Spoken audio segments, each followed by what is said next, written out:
What do you know about the Holy Grail?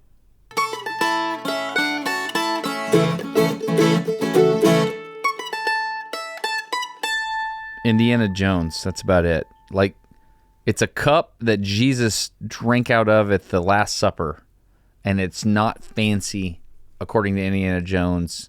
It's a humble cup. That's all I know. Yeah. Okay. Is it real? Yeah, so it's in the Bible. There was a cup Jesus drank out of at the Last Supper. Hold on, I got more. It's real in that regard. I didn't realize I do have more. What else you got? What is your quest? To find the Holy Grail. Yes. So Monty Python and the Search for the Holy Grail. Got that. There you go. Sorry, I'm looking a thing up here. What do you know? I got a Bible here, which is kind of a thing that happens from time to time with me. And the Holy Grail is in the Bible, but they don't call it the Holy Grail in any way. It's the cup that he drank out of at the Last Supper. So it must have existed because, what else are you going to drink out of, right? Yeah. Does it have magic powers or anything like that? Wow, somebody like me would say no. But it made for the interesting stuff of legend in the Middle Ages. So, okay, Matthew, what do we got here? 26. The cup, the Holy Grail, if you will, is kind of both a metaphor and a physical thing as Jesus and his disciples are gathered at the Last Supper. Can you picture this scene? Yes. Visually, where does your head go when you picture the Last Supper? The painting from Leonardo da Vinci. For some odd reason, everyone's sitting on the same side of the table, which I always thought to be a wildly inefficient use of space. Okay. Yeah, so that scene painted by Leonardo da Vinci, unfortunately, that's where my mind goes. I think it looked nothing like that, but yeah, that's where my mind goes. Well, why is that unfortunate?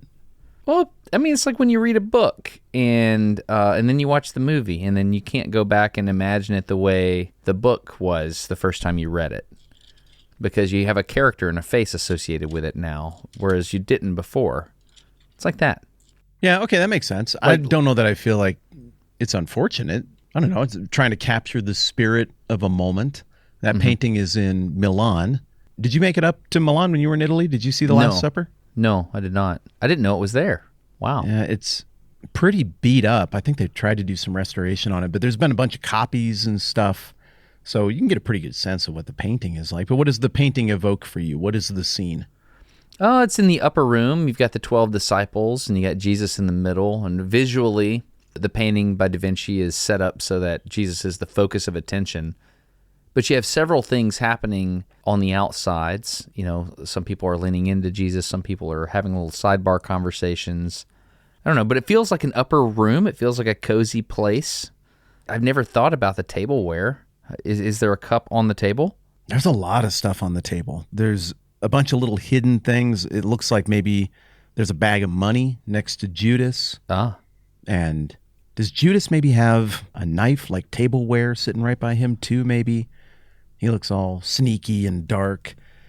It seems like one of them has maybe some salt by them. The point is, there's a ton of layers of symbolism in that painting as the artist is trying to communicate all the social dynamics and everything that was going on at the Last Supper. Do you remember what the Last Supper is about in the Bible, where it fits in the story and everything?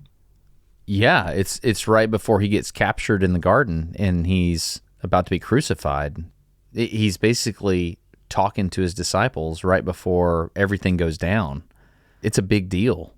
They're asking him questions and they don't really understand, but he's trying to be very clear with them about things that are about to happen, and they still don't understand, which I think makes sense. So the cup in that scene has got a ton of layers of metaphor to it. They're all sitting there. Judas is in the room, who ultimately is going to sell out his friend Jesus and betray him to his death. Peter is in the room, who represents the other end of the spectrum of responding to Jesus. Jesus has been telling him, I'm going to get arrested, I'm going to die. And Peter's like, I'll kill anybody who tries to do that. Right? He's likes to fight guy. Who, you go to a bar with likes to fight guy. He's just ready to punch anybody on your behalf for an imagined slight. That's Peter. So Peter's all amped up. He's made these big ovations about I'm going to fight people. Judas is slinking around. Jesus calls out Judas during that meal and is like, you're the one who's going to betray me. And then Judas skulks out into the night all hunched over. And at the end of all of that, Jesus initiates Probably the most repeated Christian ritual in all of history. I've never added this up before. But I would say communion, the Lord's Supper, the Eucharist, those are all different names for the same Christian practice. That happens more than baptisms, right? Because you take communion a lot in your life, but you only get baptized once. Right. Yeah. I was talking to my son about this last night, and we were talking about how Christians do things differently, but it all comes back to the doctrine of the gospel and like what actually matters. I was telling him about different times that I had what I would say, taken the Lord's Supper is the way I say it. Like, I remember we took the Lord's Supper. That's a way that we say it. I can remember being in Salisbury Cathedral in England. Beautiful. Yeah, and so I went up and I was like, man, it's Sunday. I'm going to go to church at Salisbury Cathedral. I'm here. I'm going. I walked in. There were maybe 20 people, and it blew my mind. What? Yeah. Why? It was like an early service or something. I don't know what it was, but I walked in. How early? It's Salisbury Cathedral. I don't know. All I know is I went in and all the people kind of were like, hey, we're going to do the Lord's Supper or whatever they called it in the Anglican church, and went up there, and the priest had a cup, like a chalice, like a gold-looking cup. There you go. And you went up and you were around, I don't know what you call it, like the place where you kneel. Some people call it an altar. It's not an altar. You don't kill animals on it. But he held a cup up to your lips, and he had a napkin, like a cloth napkin. He held the cup up to your lips, and he gave you a drink, and then he would wipe the cup. Only on the outside, I noted. And he wiped the cup. And I remember when the cup touched my lips, I remember thinking, oh, I had very destined thoughts. I was like, this is spun metal. The edge of the cup is very sharp. It's cold because it's more conductive than glass. And I just thought all the things, and then I was like, oh, and also, that's real wine, which was odd for me because at that time in my life, I had had wine once or twice, but I didn't know much about it. And so it was just a very, very different thing. And the bread was different as well. Did he put the bread on your tongue? Do you hold your tongue out and then he puts it on there? I don't remember that part. Maybe I don't remember that part. Or did you cup both hands and hold them up like a beggar? I think that's what happened. It's usually one of the two in that kind of a setting. I think it was the beggar one. I think so. I can't really remember. If you were the priest looking out at the church, I was on the far right, and he started on his left, and so I got to watch how everybody else did it first, and then I was like, oh, I guess this is how they do it at this church, so I will just do what they do. Do you remember what he said when he gave it to you?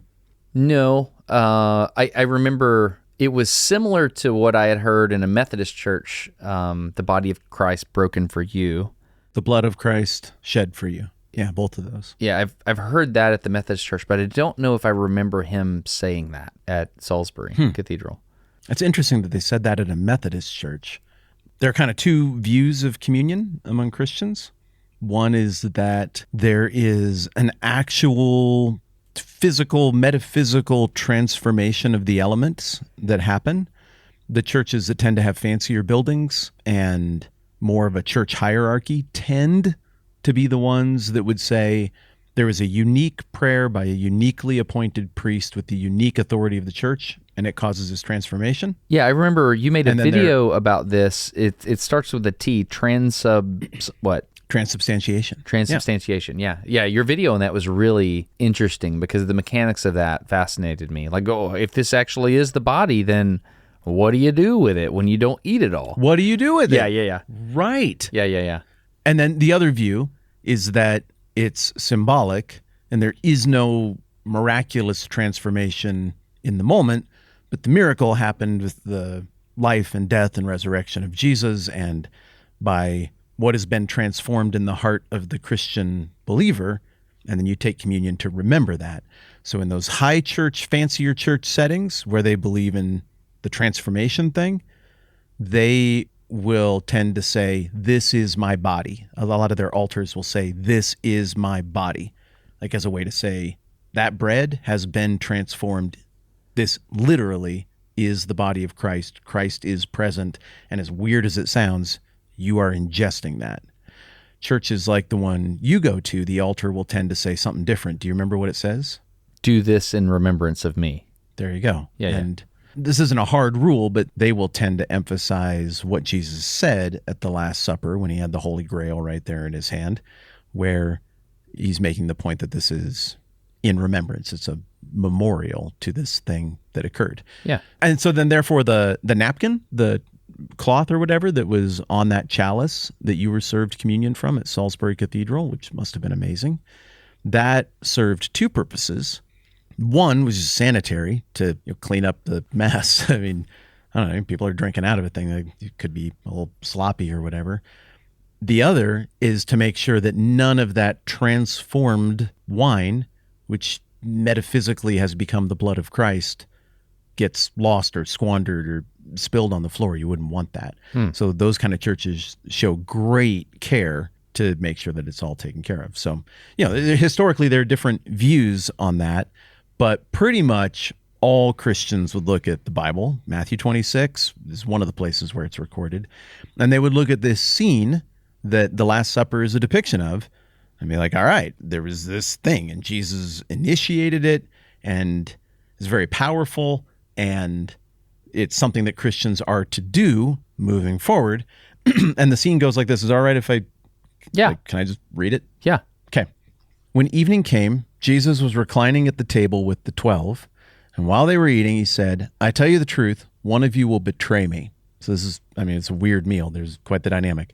They were very sad and began to say to him one after another, surely not I, Lord. And I imagine some of that was maybe in front of others. I imagine some other people kind of sneaked around as the meal was unfolding and were like, hey, it's not me, right? Wouldn't you want to know?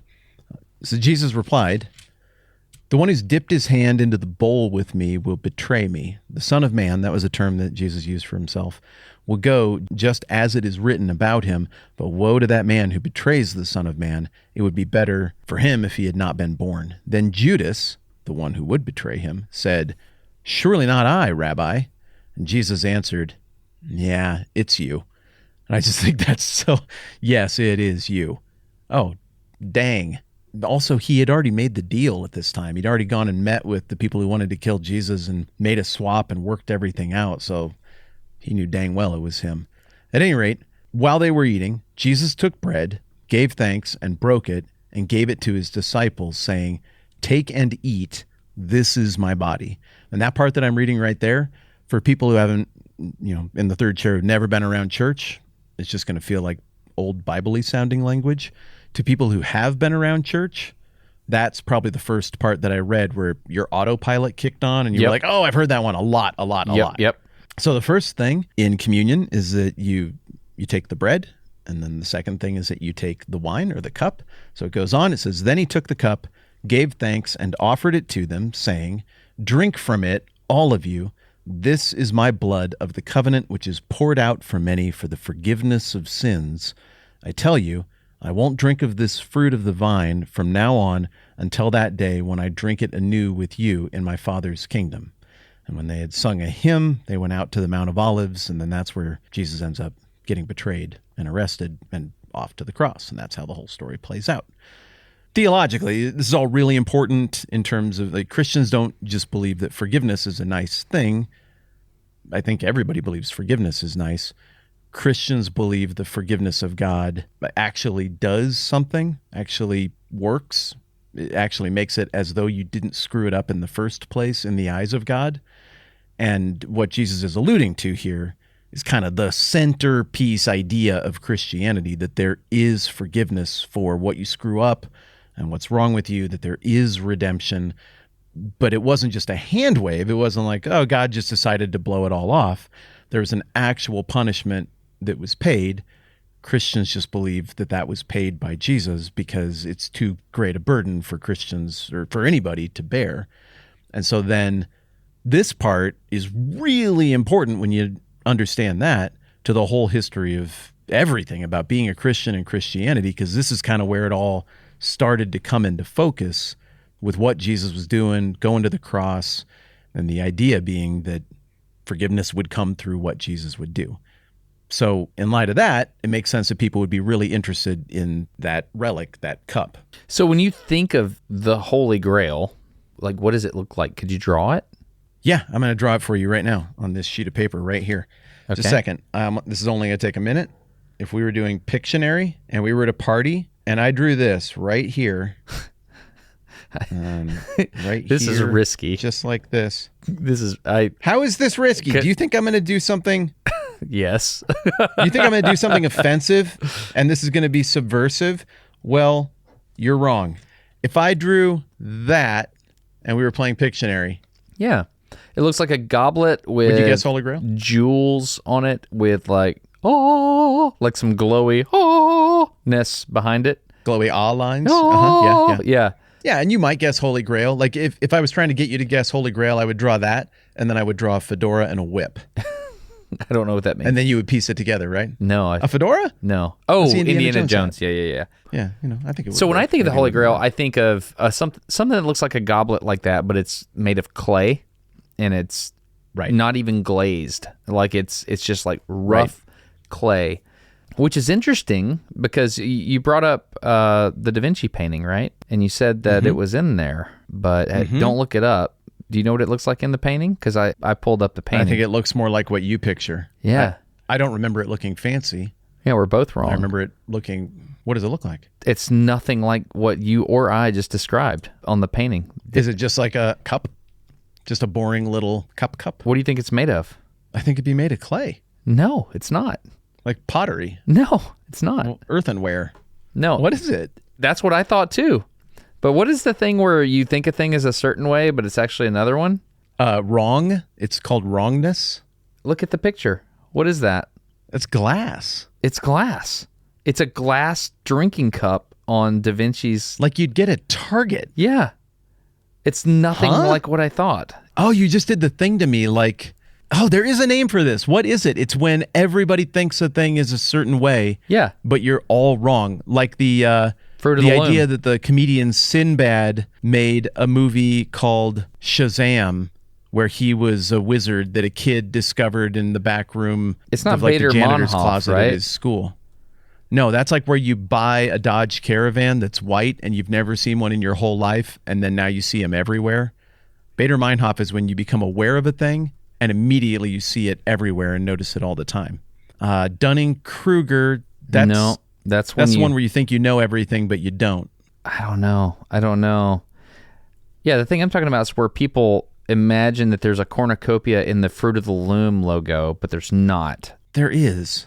It's a term for this. Oh, the Mandela effect. That's it. Are we saying Mandela wasn't a person? I'm almost sure he was. The Mandela effect, specific false memories can sometimes be shared by a large group of people. This was dubbed the Mandela effect by researcher Fiona Broom, who reported having a vivid and detailed memories of news coverage of South African anti-apartheid leader Nelson Mandela dying in prison in the 80s, despite Mandela actually dying in 2013. Huh. Interesting. No, I thought there was a clay-looking cup in the painting of The Last Supper, but I was wrong. So it's a glass. Boy, was I too. I never would have guessed that. Okay. So why do you think people would care? How did this go from being a piece of dinnerware at a table to the most legendary piece of dinnerware that became a metaphor for the most cherished thing, that unreachable, ungraspable thing in any given field? How did it evolve to that, do you think? Is it because of Indiana Jones? Nope, predates that. Oh, I mean, I guess it has to because of Monty Python and the Search for the Holy Grail. No, okay, so this is a thing. Was it during the Crusades? I think it predates that, too. What? Okay, so don't worry about the timeline. Just speculate. Why would people care so much? Why would it matter to anybody? Nobody cares about the holy fork or the bread plate of holy God Sacrament, from that meal. They only care about the cup. This is my covenant. No. Well, what does he say again? Read it again in the Bible. Drink from it, all of you. This is my blood of the covenant. In 1 Corinthians 11, it's really funny. Here, check out my Bible. This is my pastor front of the stage Bible. You'll notice I have one marker. Yeah. One tab in the whole Bible. It's 1 Corinthians 11 because we were not a liturgical church. That is, I didn't read things over the course of the year in sequence. There was only really one passage that we would go to all the time, and that was for communion, which we took all the time. And this is Paul quoting Jesus. He said, "For I received from the Lord what I also passed on to you. The Lord Jesus, on the night he was betrayed, took bread, and when he had given thanks, he broke it and said, quote, 'This is my body, which is for you. Do this in remembrance of me.' In the same way, after supper, he took the cup, saying, 'This cup is the new covenant in my blood. Do this whenever you drink it in remembrance of me.'" So the language you just used, I think you were recalling that bit right there from 1 Corinthians 11. Right. So this cup, I think Jesus there is talking symbolically, this ritual that we're doing.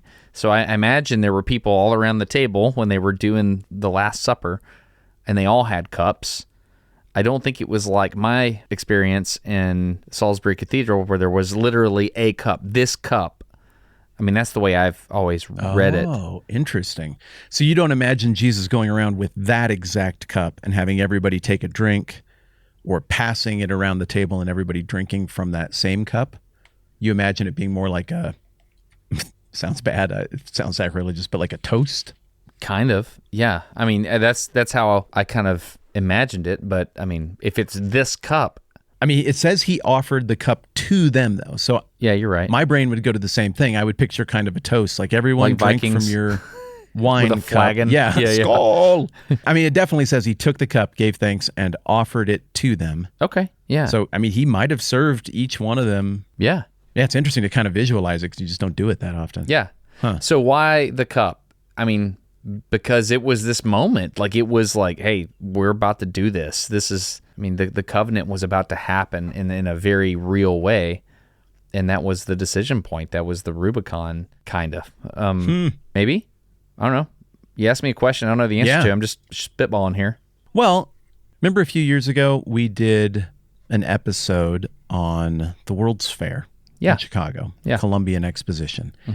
And it was underwhelming, but you will recall I really wanted to go there with you. I wanted to show it to you after you read the book and learned about it. I wanted to go there and look at what was left from 120, 130 years earlier.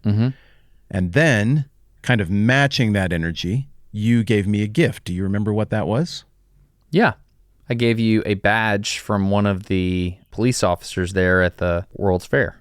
And a pressed penny from the World's Fair that somebody who's now long deceased took a penny, which was worth a lot more back then, out of their pocket. I imagine as I hold that penny, them putting it in there, maybe letting the kiddo who was with them do the actual cranking. But I have that. Those are relics. Those are thin spots between a moment in history and the moment in which I live. They're a point of tangible connection that matters to me. I have an Alexander the Great coin. It's a plop of silver, designed by Aristotle, and he made that coin with his face on it to pay the guys who went and defeated Persia with him. I lost it the other day. I can't find it. I don't know what happened. Oh, man. I tossed it to my buddy. He forgot, put it in his pocket, handed it back to me later, and I don't know what I did with it. Whoa. And so I keep jokingly telling Camilla or anybody who's around the house, like, hey, if you see an Alexander the Great coin from like 340 BC, I'm looking for that. You'll know what it is because it has Alexander the Great on it. So just if you see that, let me know. Hopefully that'll turn up at some point. But why do I like that? It's going to come out in the dryer, dude. It's going to like with your old chapstick tube where the chapstick goes to the dryer and it melts and then it all slumps sideways in the chapstick tube. You're going to be, oh man, what is this? Okay, got some belly button lint, got some chapstick tube, got this 340 BCE dollop of silver. Oh, there that is. Oh, okay.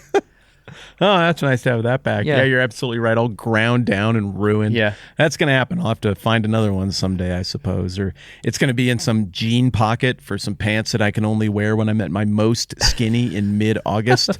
And I haven't put on for 11 months, and it's all wrapped up in like a business card that I got from a plumber or something. Yeah, that's what's going to happen.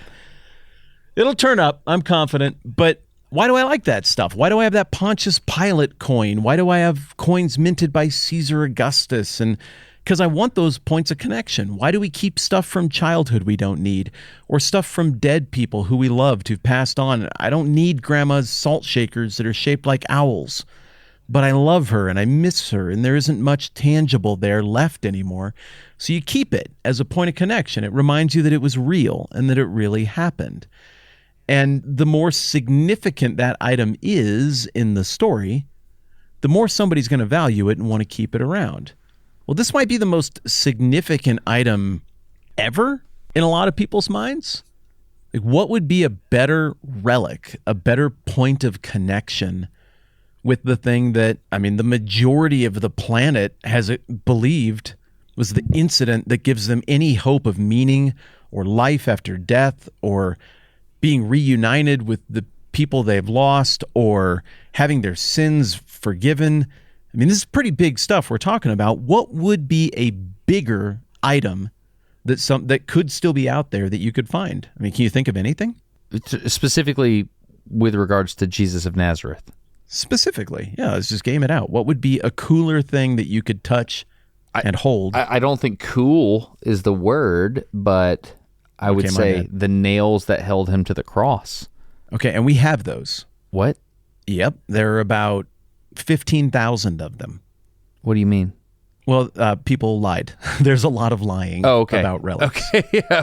There was a whole relic trade in the late classical age and the Middle Ages, where there was just tremendous wealth and influence to be had with people wanting to venerate these thin spots between the physical world and the world of Jesus, the physical world and heaven. There was belief that there was power in these relics, and the closer the relic was to Jesus, or something in the Bible, the more power might be in that relic for you. So there's a whole relic trade. What do you mean by power? It depends on who you talk to. There's a couple of very obscure passages in the Bible that are kind of hard to understand. At one point, I think it's in Acts, there's a situation where a follower of Jesus passed by somebody, and even their shadow brought about healing in somebody's life. I don't know how to read that or what to make of it. There's another moment where touching an artifact from a holy dead person in the Old Testament had power. So the idea is kind of vaguely there in the Bible. It's kind of hard to interpret that out into something really hardcore. So for me and for you, we're going to have that impulse toward relic preservation. It's neat. I don't. You have it, or you wouldn't have sent me the thing from the fair. Well, yeah. Why'd you send me that stuff from the fair? You knew that mattered. To you? I know it matters to you. Yeah, but I don't know, if somebody sent you something that came off the Saturn V and was on the moon or something like that, you would put that in a little jar and you'd keep it. There's a guy locally. He had some of the cards, some of the data cards from the LVDC, the Launch Vehicle Data Controller. I think that's what it's called. There's the digital controller. Basically, these are wound iron core memory sticks, and he has it. When they were making it, he Launch Vehicle Digital Computer. He just had some of these core sections from the computer, and he let me borrow them for a video. And I remember thinking, wow, this is very, very special.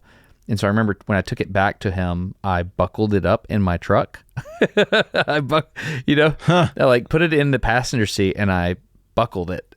And I remember thinking, yeah, this is very special. But when it comes to my faith, I'm a Christian. When it comes to my faith, I don't think that God's kingdom is of this world.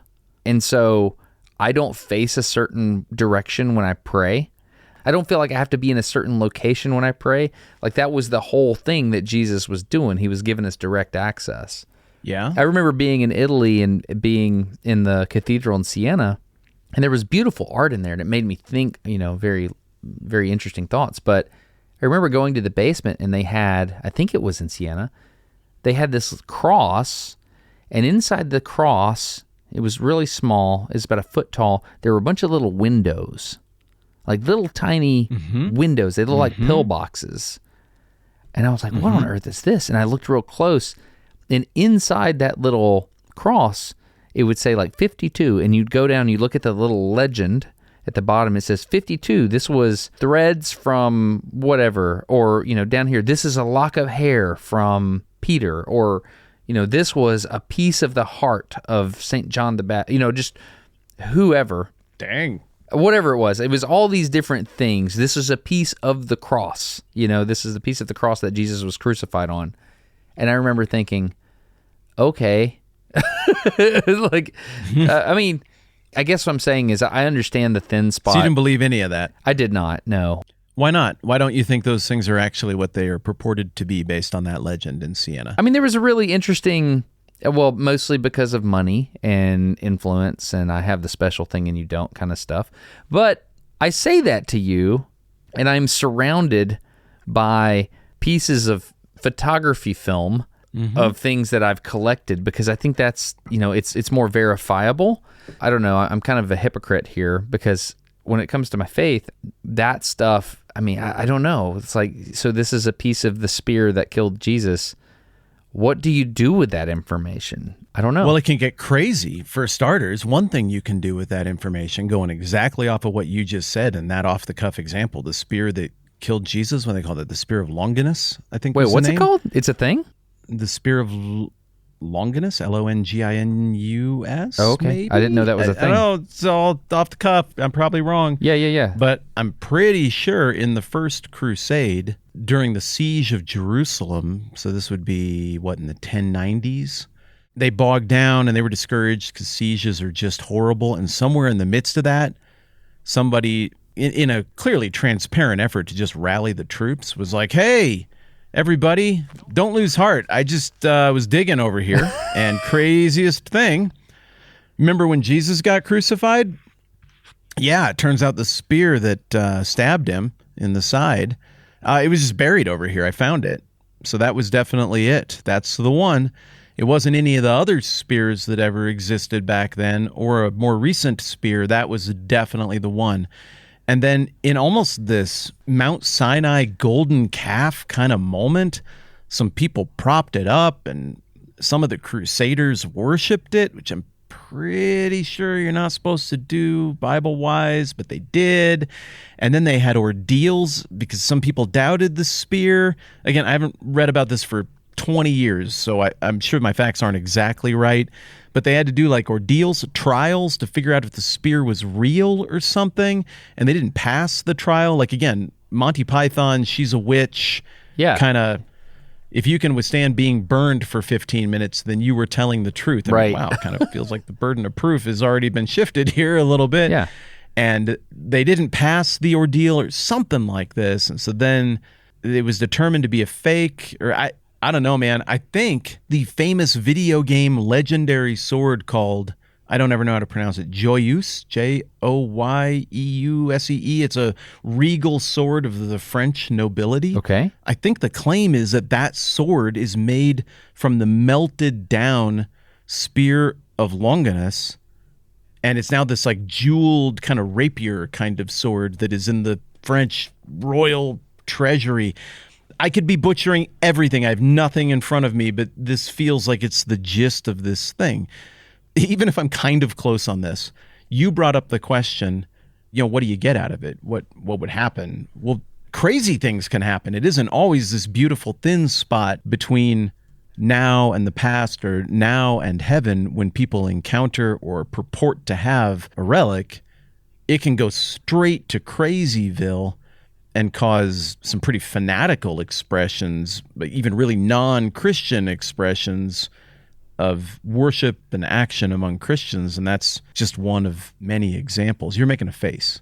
This all makes me feel weird. Like, I remember looking at this thing, the cross with the little pillboxes in it with all the different relics, and I saw there was a wall, and there was a scientific study that a local university had done where they looked at the relic under an electron microscope, and we did verify that this is cardiac human tissue, or whatever it is they did. And I remember thinking, this is weird, man. Yeah, it probably is human heart tissue from the 1600s, probably. But also, like, what? Even if it was, what is it? I just don't get it. I just got done reading the book of Judges, and it reminds me of when they're like, oh yeah, and we just came close to God. Now let's melt down this silver and make a ephod, or whatever. And I just don't understand why that's a thing that humans want to do. I don't understand why. Well, sure you do. Come on. How many times have you had a habit of mind or a habit of relationship, a way you treat people, and you realize, I should not say that. I shouldn't handle my business that way. That needs to stop. And then, as a Christian, you're like, who do I talk to when I've just done something that I regret? God, forgive me for this thing. I see that it is not honoring to you and not ideal, and forgive me for this mistake. And then you do it again. Surely that's happened to you, right? Yeah, absolutely. Like this week. Okay, yeah, same here. But I didn't go make a golden every snake. Day. Right. But the point is, people are bifurcated. Like, I don't know, I compartmentalize things in my brain, and I do and think things that make sense, and then I do things that don't make sense. The Apostle Paul in the New Testament, he has this whole rant that he goes on about, like, I don't know what my problem is. The things that I ought to do, I don't want to do, and then I don't do, and then I get it the other way, and it's hard to get my body to submit to what is right sometimes. And he's totally open about the fact that even as one of the best Christians in the history of ever, that he doesn't have mastery over this thing, and that he's inconsistent between what he says he believes and sincerely believes, and his own behavior at times is inconsistent with that. So, I don't know, dude. Like, it sounds crazy, but we live in a very modern time. If anything, we believe almost too much in the quantifiability and taxonomicability of everything. If anything, I think we're too skeptical of there being any truth beyond that which is physically testable with the tools we happen to have right now. Back then, people were much more inclined to believe that the unexplored realm of science and mystery was the miraculous realm of God. And if God could do miraculous things then, he could do miraculous things now. And these items are some sort of reminder of that. People just thought different. I don't know. And so their inconsistencies and hypocrisies are probably just going to manifest a little different than yours and mine. That's the point. I mean, I think these things are interesting and very important from an archaeological perspective, especially when they're verifiable. Like when I gave you the badge from the World's Fair, that's a very different feeling thing. It's your coin makes a lot of sense, right? Your coin makes sense. It's like, hey, yeah, it's real. This is clearly minted by this specific metal. Like, it's verifiable. Yeah, it says Alexander the Great right on it in plain English. So you know it's real. There you go. And it says 340 BC, right? Yes. Right. That's like an Encyclopedia Brown episode. Yeah, exactly. No, hold on a minute, Bugs Meany. You're an imposter. Yeah.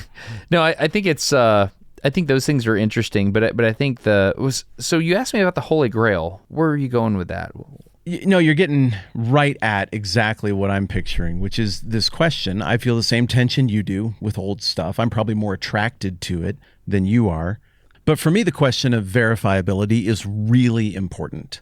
And that verifiability question, when I see old things, whether it's old things involving Jesus or God or Christianity or just old things in general, for me, I've got this level of certitude scale in my mind that affects how excited I should be about this thing. So, for example, if I go to Rome and I go to the Shrine of Santa Scala next to the St. John's Lateran complex, the home church of the Pope is not St. Peter's Basilica or the Vatican City.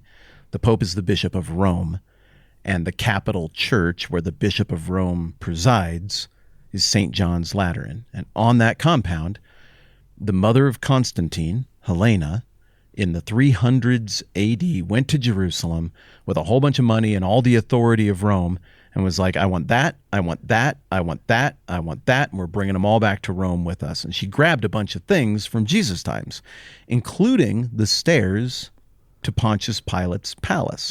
Now those stairs are in Rome, and there's a whole shrine built around them with beautiful sculptures depicting, there's the famous one of Jesus all beat up and Pontius Pilate next to him in Roman garb saying, "Behold the man." That one, very famous, is right there. And those stairs have been there for a super long time. Martin Luther in the 1500s climbed those stairs and got rushed up them. You can't walk up them. You can only pray up them on your knees. I've done that. There's a very high likelihood that Jesus of Nazareth himself climbed those same stairs. That's cool. See, now that's exciting to me. Yeah. That's cool. If it were a 5% chance, I don't care. But it's like a 90%, 95% chance that's them. There's no reason to think that isn't those stairs. Okay, well, that's more interesting to me. Then you go down the road to the church, the Relic church in Rome that the same lady, Helena, mother of Constantine, founded. And she brought back some smaller artifacts, like the finger of Thomas. There's a shriveled up, grody human finger in there. Not kidding. Really?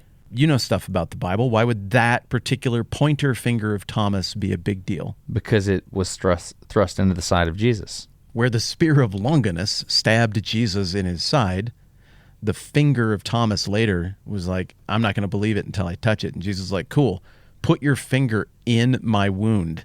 And Thomas is like, "Oh, my Lord and my God." And Jesus says, "You believe because you saw. Blessed is he who believes but has not seen." And I think that kind of factors into this whole discussion about relics and whatnot. Well, I don't think that's probably his finger, so that is less compelling to me. The chains of St. Peter are in St. Peter's in Chains. The finger bones of St. Thomas were discovered during the restoration work at the Church of St. Thomas in Mosul, Iraq in 1964. Huh. Wow. So she didn't bring that one back. Yeah. My bad. But also, there's a provenance problem there, right? Yeah. I mean, that's a long time without custody of that finger. Also, what do fingers look like after 2,000 years? I think they look worse than that. For a long time, I had this little container. I think I got some kind of machining bit in it, but it was a clear container, and I thought, man, that's a really nice container. It was plastic and had a little cap on the end. And so one day, I got a rock from the parking lot, and I put that rock in there as a joke to me. I wrote moon rock on the little container, and I just set it on my desk at work. And one day, my buddy Shorty came in there, and I was sitting there typing an email or whatever, and he came in to talk to me about something, and he looks at it and he goes, "Oh man, you got a moon rock." And I was like, "That's what it says." It says it right there on the thing, man. It's a moon rock. And I remember thinking, huh. I wrote that as a joke. He read that as truth. I mean, we did a video recently, and we had a little container, me and my buddy George, and I wrote right on the container on some tape, "Cicadas do not eat," as a joke. And then when I came back, I put it right on the Brita water filter, "Cicadas do not eat." I thought that was funny. And then a friend was over, and they're like, "Hey, I wanted some water, but it says cicadas do not." And it made me remember, like, oh, huh. Yeah, so the chain of custody matters. I bought my grandfather a saber from the Civil War one time. Sure did. Bought that thing, and then he died. My grandfather died. He had it hanging above his mantle, and it said it was a officer's saber. It said CSA, because the Confederate States of America, because grandfather was a real big Civil War buff. I was like, man, he'd think that's really cool. So yeah, right above the fireplace that thing went. Then he died, and then I went and worked in Chattanooga, and I joined a metal detector club. And I said, man, I got something to show you guys. And I took that saber to the metal detector club and was like, check out this saber. I got my grandfather before he died. Really liked this thing. And they're like, oh, that's adorable, Destin. I was like, what do you mean adorable? They're like, well, in the 60s, there was a huge glut of these things manufactured in Mexico and brought over the border and sold as relics. They are not. It's fake. Huh. And I was like, well, dadgum. So it's like that Antique Roadshow thing where you got it just utterly embarrassed for having a fraud. Yeah. Or Pawn Stars or something like that. Yeah. I don't know. Yeah. Okay. Well, so what it comes down to is if it's fake, it still had value. It made you think about the Civil War. It made you feel what a sword like that might feel like. Good point. Okay. So it still has some value to it. If it were real, it has more and different value. If you were 50-50 as to whether or not it was real and it couldn't be proven one way or another, it has more value than a replica, but less value than real. I think that's just the way the brain works in response to this stuff. And there have been a lot of relic claims over the history of Christianity and other religions. Most are very unreliable. Some are a lot more reliable. Those are interesting to me. That coin, that Pontius Pilate coin that you've seen it, you've held it, that's a big deal to me because I've tried to run the math on how many of those were made, how widely they were distributed, how often they got passed around, what the currency pressure was in those days, and how many people lived in that time, in that area where those coins were in circulation, because I want to do the math on how many of them I would have to buy to get to a near mathematical guarantee that one of those coins was in Jesus or the disciples' pocket. Yeah. How many do I need to be really sure? 100? 1,000? Because that'd be awesome to just grab my hands in a bucket of old coins and be like, one of these, I don't know which one, right now, I am almost certainly holding something Jesus held. But that's fun to me. That's interesting. Yeah, it is fun. It doesn't make me a Christian or a not Christian. But the relic thing got a little out of control in the Middle Ages. There was a team of like relic ninjas who went and raided the cathedral in Alexandria, Egypt on behalf of the Venetians because both Alexandria and Venice claimed Mark as their patron saint, but Alexandria had the remains. So the Venetians sent like ninja covert mission relic thieves to go get it and bring it back so that if you go to St. Mark's Cathedral on the square in Venice today, the reason that the relics of St. Mark are there is because I'm pretty sure the medieval Venetians stole it from the people in Alexandria, and that brought business and income big time to Venice, which is part of why Venice is still there and looks so cool. Wow. What? That's amazing. What? One of my favorite YouTube channels is made by our good friend Brady Heron. It's called Objectivity. Yeah. The thing I love about objectivity, it's Brady looking at stuff at the Royal Society, but I love it so much because Brady loves it. Like, he is fascinated by objects. Brady really, really likes really cool objects. And so that YouTube channel, he's not trying to play the internet game. He's like, this is just awesome. This story needs to be told, and I'm going to tell it. And he's doing it, and he's doing a great job of it. And I love objectivity. I like checking out the Royal Society and seeing all the stuff they have there. Keith there, he's really cool. He shows you a lot of really cool stuff. I feel like you would enjoy that. I would, and I have. And I think he's doing something special with what he does. And I like the way you said he's not playing the internet game, because that is different. It's a different play than how he's coming at it.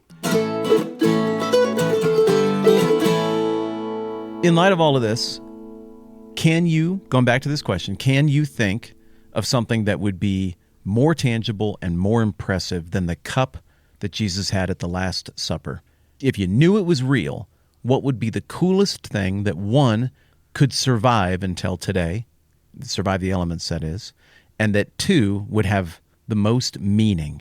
Survivability and meaning. What would be cooler than the Holy Grail that you could find from Christianity today? From Christianity. Yeah, the from Christianity part, that's another thing. Like you said, what's the coolest thing that could survive? And I instantly went to meteorites, and I was thinking about some of the meteorites that have different elements and stuff inside so you can see through them.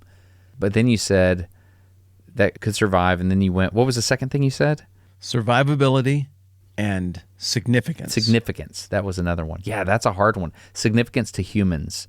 Yeah, so if you found like the sandal of the leper who got healed in Matthew 8 right after the Sermon on the Mount. Gotcha. No, that'd be cool or whatever, but that's not the coolest. I understand the exercise now. You're saying there might not be the body of Jesus, but it doesn't exist because he rose again. That would ruin the whole thing. Yeah, that would ruin Christianity. No, Christians hope that does not get found. Yeah. For the record, that would be a terrible relic. Yeah. So the Shroud of Turin, they tried really hard for that. I think a really, really cool one, might not be as good as the Holy Grail, would be the hammer of Jesus. I think that would be really, really cool. Like the one he worked with as a kid when he was a carpenter? Yeah, doing his trade. Huh. I think that would be really interesting. Huh. I would like that if you were to bring me the verified hammer of Jesus. Not the one he wielded in combat. No. Yeah, I think that would be cool. The whip, maybe, that he drove the people out of the temple with. That'd be pretty rad. Oh, because he made it. Oh, yeah, he made that thing. That'd be pretty rad. It'd be something made by Jesus. Yeah, and used in anger. That'd be pretty legit. I like to think about the whip of Jesus because I've studied whips, and I think about it cracking the speed of sound. And so I like the idea of Jesus making a thing and then understanding the mechanics and the momentum transfer from the top of the whip down to the tip of the whip and cracking the speed of sound. I really enjoy that. That would be fun. I guess I understand the Holy Grail and why the Holy Grail is the Holy Grail. Is that what you're getting at? Mm-hmm. Yeah, I think so. Maybe the shroud is the only other thing that would rival that. The cross itself? And but that would break down. I just don't see how that chunk of wood would make it 2,000 years reliably. Yeah. I mean, I can look at the timbers out here in my yard that are used for a retaining wall. They went in 10 years ago and they're shot. Yeah, I mean, the shroud is really interesting. I mean, it's almost perfect. Like, it would prove the resurrection. The Shroud of Turin is like a negative that is purported to show like a release of power or light when Jesus was resurrected. I am skeptical of that, for the record, but there are a lot of people, especially with recent investigation, who are feeling really high on the shroud. I don't know. I've seen I don't know. But the Holy Grail has got to be right up there. And historically, that's been the thing that was the metaphor for, like, you got to find this. The power of God is in this item. You were talking way earlier on about how far back this goes. And I don't know for sure how far back it goes, but I know that it was made famous because of its connection with the legend of King Arthur. That's always what King Arthur was trying to find, was the Holy Grail. He didn't exist, right? Well, how did the Holy Grail... I think he probably did. Okay. Yeah, I bet he was some sort of small regional chieftain in like the 500s AD, before like the medieval kingdoms of England started to emerge, like under Alfred the Great and people like that. I don't think he was probably a real big deal. I think his story just caught on, and it was sort of this idealization of justice, and I don't know. The Holy Grail thing, the whole idea was that somehow the Holy Grail ended up in England. Well, that's very fun if you're an English Christian to imagine that this thing is on your turf, and that like a E.T. or the Goonies, you could just ride your bikes out the back of your medieval hovel with your buddies and go look in like a mossy cave or something in England, and the Holy freaking Grail might be in there. I mean, that's pretty enchanting, right? Yeah. We wished that something awesome was in caves and the little forests we went and explored when we were kids. I mean, it brings it home. And one of the challenges of Christianity is that it all happened in real time at a real place, but it was very far away. So it doesn't surprise me at all that this kind of claim to fame caught on in England. There's some historical reason to think maybe this is the case. Joseph of Arimathea, the guy who donated the tomb for Jesus to be in very briefly, he is said to have made his way to England, maybe. Pontius Pilate, one of the rumors about what happened to him after he fades into the mist of history. Some people say that he went to Lyon, France. Some people say that he went to some high lake in the Swiss Alps and drowned himself out of guilt, and you can still see his ghost there to this day on full moons. That's actually a legend. It's really a thing. Some other people say he went to England. So you got two guys who could have ended up with the Holy Grail who went to England. I mean, it could be. And so then what would a noble Christian court do? Well, they would try to go find the Holy Grail and restore it to its rightful place of veneration. So you get all the Arthur legends and everything about it. And that's kind of what ties into the Indiana Jones and the Last Crusade movie that you brought up. I don't know. If you knew the Holy Grail was there, would you want to go look? I don't know. If it was like in a county over, would I go? Yeah, I mean, if I knew it was the actual thing, maybe. Yeah, probably so. Yeah, I guess I would. But what if you didn't know? Like, what if you were even pretty sure that it wasn't, but everybody was just excited about it? I mean, to what degree do you feel a draw toward a quest for the sake of a quest? To find the Holy Grail. What is your quest? Yeah, I don't know, man. I guess the whole concept just seems silly to me. Like, the whole thing seems silly. All right. Well, you're a very practical man. I don't know. Whether you think it's silly or not, Holy Grail, as you know, it's become a metaphor for the thing that if you found it, it solves everything in every discipline. Yes. What are the Holy Grails in your discipline? What is the Holy Grail of rocketry, for example? The Saturn V. It's the Holy Grail. Okay. Yeah. But we found it. So that one's already done. We're done with rocketry then. Yeah, no. There's no quest. We're There's not. no yearning. We're not. The Holy Grail after that was reusability, which SpaceX is cracking, which is great. Great. So, okay. So what is the Holy Grail of things is what you're asking? Yeah. Well, what is it? Yeah. What is the Holy Grail of things that you're into? Like, what is the thing that, like, oh my goodness, if we found that, that solves everything. That answers so many questions. So the Holy Grail of cryptocurrency is the Satoshi hoard. What does that mean? Yeah, the initial, I forget how many how many Bitcoins it is, but there's this hoard of Bitcoins that is believed to be lost. And so the thought is Satoshi Nakamoto, whoever that is, or if that's even a human, when Bitcoin was created, this big stash of Bitcoins is assumed to have been on a hard drive somewhere, and it's gone. It feels like Ready Player One. Yeah, it does. Yeah. And the vault. Yeah. And so I would say in the modern world, that is the closest equivalent to the Holy Grail, and that would be the Satoshi hoard. I think that's what they call it. That's what I call it. What about an intellectual treasure? What about in rocketry and space travel? What is the thing? If you could crack that, it opens up the whole universe or opens up the next explorable level. Yeah, so EM drive, warp drive. So there was this guy in Houston. I met him, and I didn't have a camera rolling, but I went into his lab, and he claimed to have created this thing called EM drive, which is, it seemed to violate the laws of thermodynamics. And so you could use solar power to create thrust on a spacecraft, and you didn't have to react against another force. And so it seemed to be an open-looped system. So basically, as long as I had electricity, I could push, and then my fuel would never go away. And if that were to be true, then you could just start accelerating and not stop. But don't you want to stop?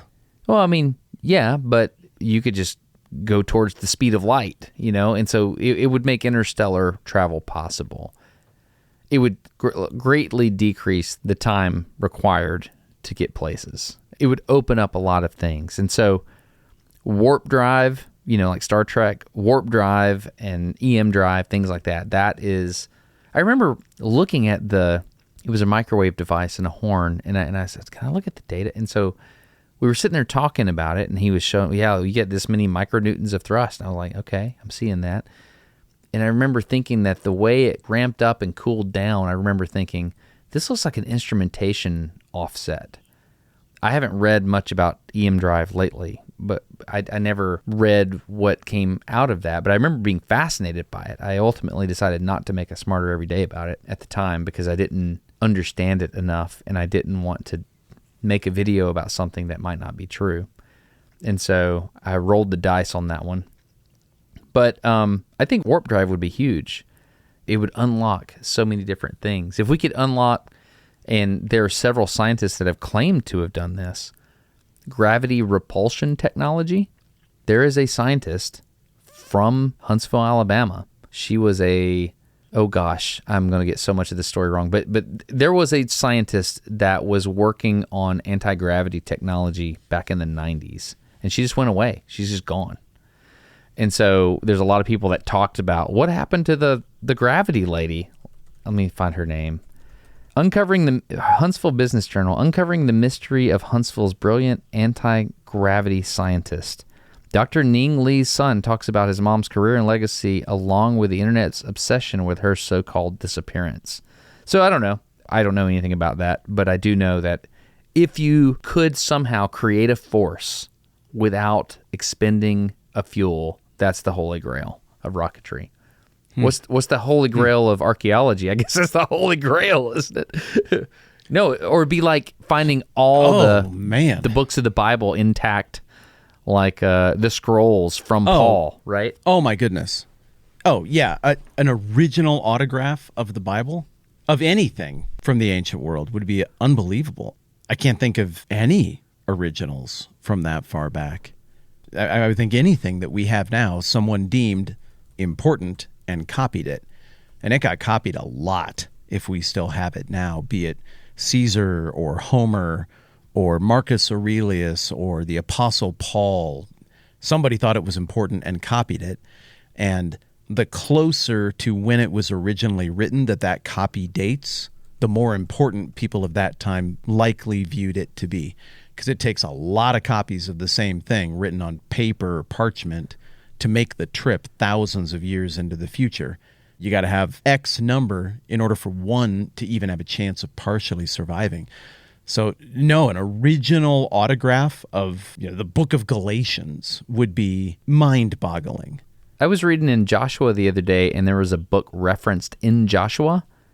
I just looked it up. It's the book of Jasher. Uh-huh. And I remember thinking, oh, what's the book of Jasher? And I went to some of my materials. I was like, what is it? And then they're like, yeah, it's lost to history. I remember thinking, yeah, we don't know. Oh, crap. I'd really like to have that. Yeah, that'd be great. The book of Iddo, Iddo. Uh-huh. The book of Giants. We have a little bit, a few hints of whatever that ancient book was. What? I don't know about the book of Giants. I want to know what the book of Giants is. Wait, was that the guy, Anak? Is that the big giant? His name was Anak? I don't know, but it seems like a good giant name. I also think like Stomp Thor would be a good name for a giant. Stomp Thor would be good, yeah. I think that was probably it. Where's the book of Giants? I think another thing that would be No. Dude, where's the book of Giants? Dude, I don't have anything to pull on that thread. I don't know. Is it referenced in I the think Bible? Part of it is maybe it's referenced indirectly, maybe. I don't know. Like I don't know this for sure. There is a book called Enoch that is referenced briefly in a little letter in the New Testament, and that book of Enoch, I think, contains part of the book of Giants, or it did originally. My facts might not be straight. There is something like that. When I read about Persia, there is the implication from Herodotus and other of the very few early sources on the golden age of Persia, which is 500s and 400s BC, that indicate that when Cyrus the Great conquered Babylon, there were things there that were so old, forgotten technology, forgotten art, forgotten meanings, that the Babylonians didn't know and the people before the Babylonians didn't know in this ancient city, and they were just still there. It was like a town that was modern, but the ghosts were still there as well. There was a concept in 538 BC, 539 BC, the year of the conquest of Babylon by Persia. There was a concept of ultra ancient times. And who knows? Like, it's just gone. So one of the holy grails in my field would be anything that ties us back to the lost civilizations that predate Babylon and Assyria and what little we know about the Akkadian Empire, something perfectly preserved that would unlock that. A lot of people think that there must have been earlier advanced eras of civilization and that they swung into dark ages, and that history as we know it is sort of a reemergence from a dark age. And the first 12 chapters of Genesis are sort of a nod to a previous advanced age, that almost all the knowledge of that was lost. I don't know. I have no idea. But one of the holy grails in my field would be any kind of unlocking of older civilizations that we know must have existed. It's kind of like a black hole. We can tell something's there because of the gravitational pull. That's why the Antikythera mechanism is so amazing. Yes, it represents knowledge that was lost. My point is that, okay, one, the impulse toward relics is not something just for certain types of religious people, Catholics or Orthodox. Everybody has some sort of value of relic veneration or relic appreciation. Even a very practically minded person like you know that something that's old that tells a story has value. Our buddy Brady Heron, he values relics. He values them maybe differently than others, but everybody has some value on hard to replace old things that connect you to something that happened in the past that mattered. Everybody has a sense that that is a big deal. Everybody cares about, on this spot, on this date, so-and-so famous person did this thing. It matters. It connects us to our past. It reminds us we don't live in a vacuum. Second thing, all claims of relics and important history things are on a sliding scale of reliability. Some of them are very dubious, and some of them you can really validate. How much anything matters to me really depends on where it lands on that scale, and I sense that you're kind of the same way in that regard. Third, the Holy Grail is kind of the Holy Grail of Holy Grails. It's the thing that is the metaphor for that thing that you know it's there and you know it means so much and it would connect you with the past and give you answers, but you can't quite grasp it. And so you quest and quest and quest. It's a metaphor for obtaining the thing that would satisfy all of your curiosity and all of your life's work and answer so many of those questions. But its unobtainability is part of the metaphor. You're not going to find the Holy Grail. You're not going to. Or it wasn't the Holy Grail. It was something that points you toward whatever the actual Holy Grail is. And I just think it's really cool that that little item that gets passing mention in the Bible is the item that, at least in our culture, we have fixated on as the metaphor for that thing. Very meaningful, very old, very connected to the most important stuff. Answers are held within, but it's just beyond the grasp of what we can go and get as people in all of our questing.